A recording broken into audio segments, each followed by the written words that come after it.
Hey, what's up everybody? This is Brian over here at the Little Orchard Farm and Karen, and we are out for our morning walk on this beautiful morning. Well, I say beautiful morning, it's not going to stay that way. Usually when we get up, for the last several weeks anyway, it's been around freezing as winter makes her entrance. This morning it's about 60 something degrees. And in the south, when that happens, it's not good. Usually that's when you get a lot of bad storms and whatnot, tornadoes. And we've got the front moving in within the hour. And so we're out on our morning walk. We're gonna have to cut it short this morning, I have a feeling, because I heard the thunder rolling over the hill. And so we're gonna get wet here shortly. And it's going to rain all day today, which makes doing any sort of outdoor activity fairly impossible. But we do have some stuff that I do want to do today. In fact, there's one activity that I'd like to do today that I'm really going to want to get you guys' take on it, maybe a little advice. I got a formula that I'm going to try, but who knows if it'll work. So. We doing a science experiment? No, we're not doing a science experiment. So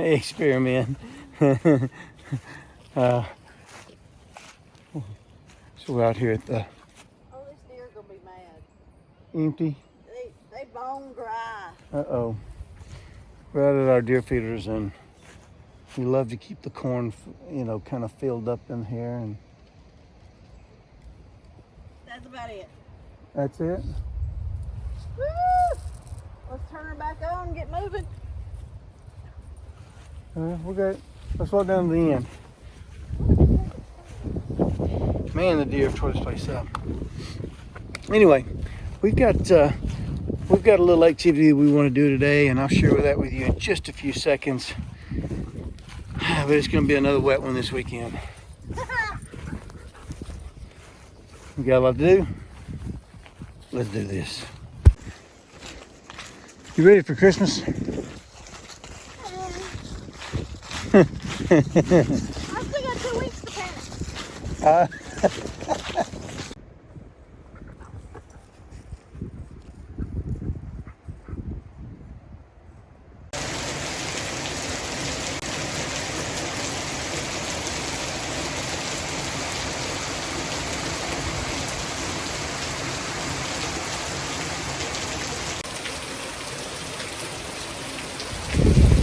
So it's going to be wet for a while, and we'll ride this out. I think this afternoon is probably going to, this line will pass on through, and we'll get on to knocking out a project or two. But for the time being, Kane and I are going to sit down for a good old country breakfast meal, a little BLT with some cheese grits.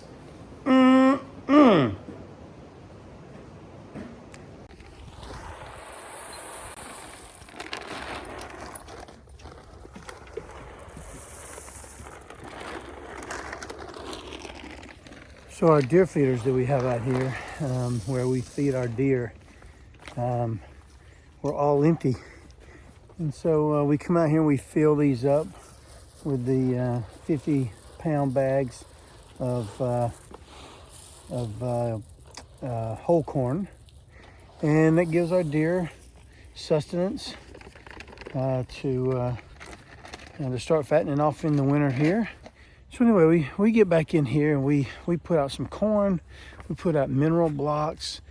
We love seeing the deer. We have a camera right here, and we get pictures of deer, and I'll show you a couple of pictures here. Here's one where we've got, man, there's probably 5 to 6 deer on the camera at one time.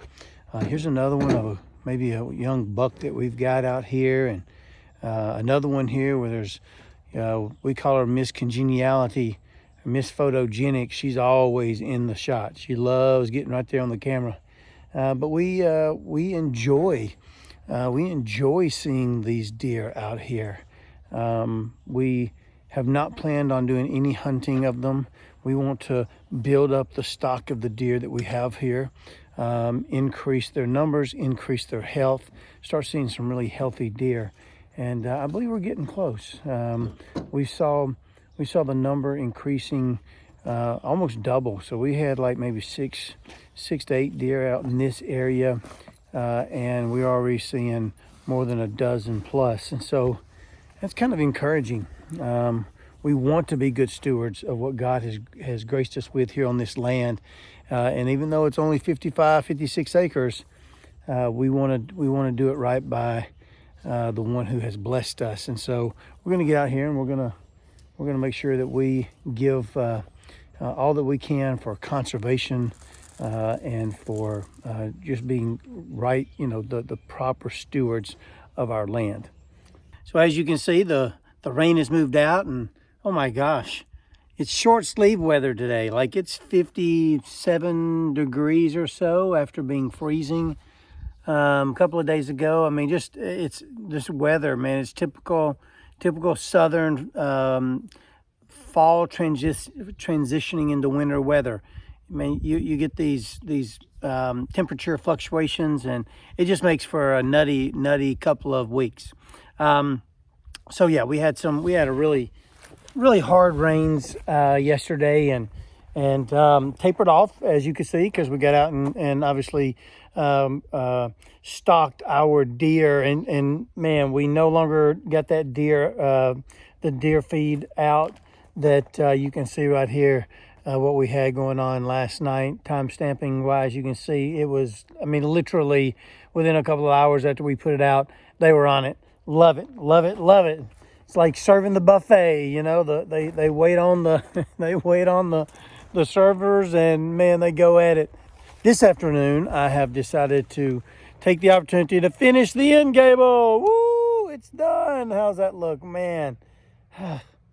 So that thing, every time I would get out here and get ready to get working on it, it'd rain, or something else would come up, and so anyway, that does it. That is the exterior. Now, granted, I said we were gonna, that would complete the exterior. About putting the wood up. Absolutely, we're still going to stain it so that we can protect it. Because let me tell you, the temperature. So it was day before last. It got really cold, and then it warmed up. Going in the day before last evening. So essentially it went from 30s to 40s in the morning, ramped up to 70. And that's when, here in the South, that's when bad things happen, is when you get cold and warm air, that warm air coming in off the Gulf, hitting with a warm front passing through with that Gulf Stream cold air. So we had, if any of you, I guess, been keeping up with the news, at least in this Midwest and South region, we had a lot of tornadoes last night, and we hope that everybody is safe and sound, and those that have lost homes or whatnot, man, our prayers are with you. And certainly those, I think we've seen several folks perish, with one being an Amazon facility maybe in Kentucky, I think, collapsed. Or, I mean, just, little things, man, just, our heart breaks. So, but anyway, when that temperature climbed, we get nasty weather. And then right behind that came another cold front. And so we literally woke up, yesterday after the storms passed through, the temperature started to drop immediately throughout the evening, and it was again around freezing when we woke up this morning. It has climbed to be a more seasonably cool 55-ish or so, but because of that fluctuation in temperature, and then the rain was right on top of it, I had several boards. If you recall the last time I talked about cupping, well, you can see this is one of the boards that was cupped, and it ended up cupping so much. I don't know if you can tell that, but essentially because it was wedged behind, it's let me see if I can show you this, because this is This is really important if you're ever doing your own stuff here. So let me show you. Ow! Ow! That was deep. Oh, goodness gracious. Oh.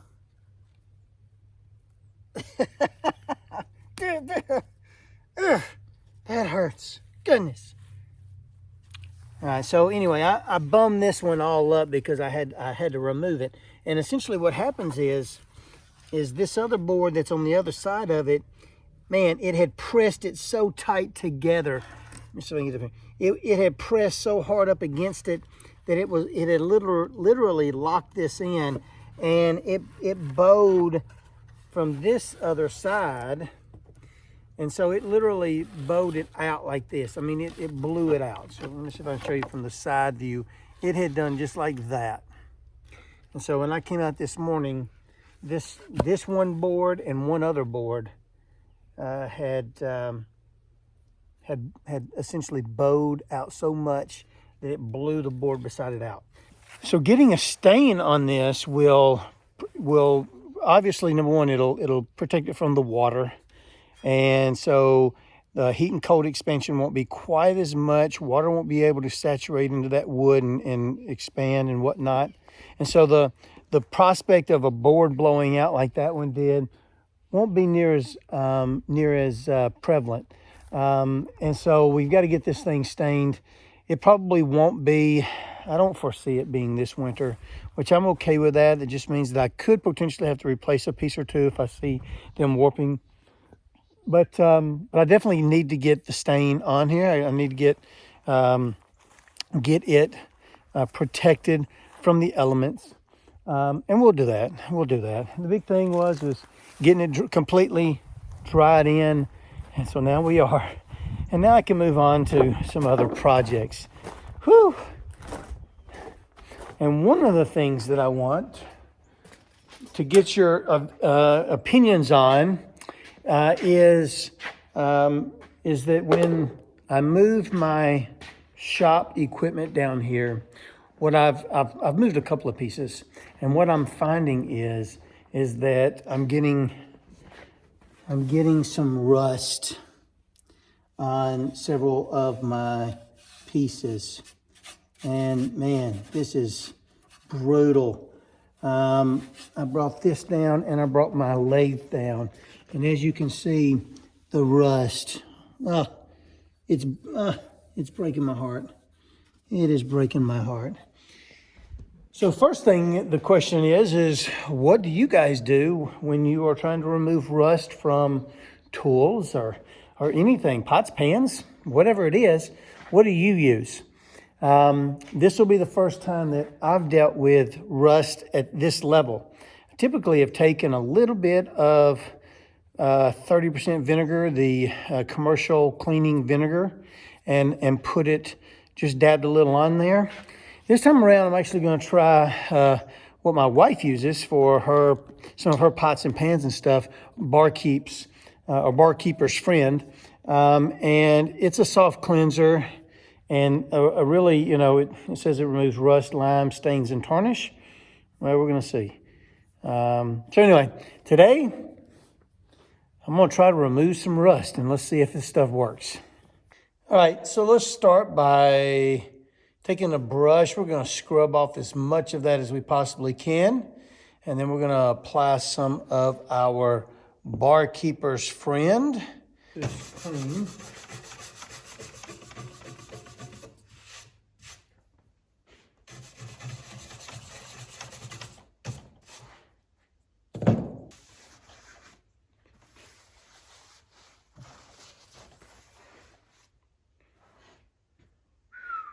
All right, let's see what this bad boy will do.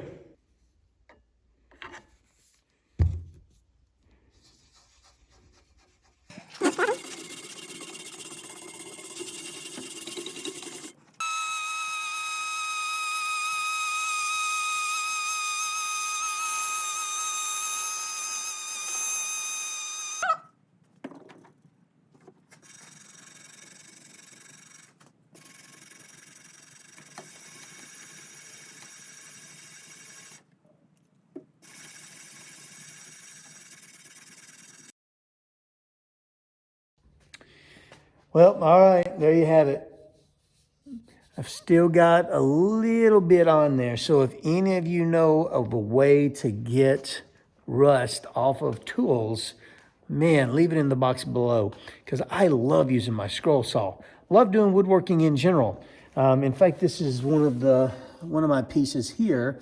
This is the state of Tennessee flag, and I use the scroll saw to cut out my stars, for example. Used it on this little wind chimey thing here to cut out the stars. You know, I love getting out here, and I love doing woodworking. I love doing things with my hands. There's a little therapy in that. I don't know if you caught that or not. Let me head down here behind the shop vac. This is one of my wine balancers. How you like that, huh? That is a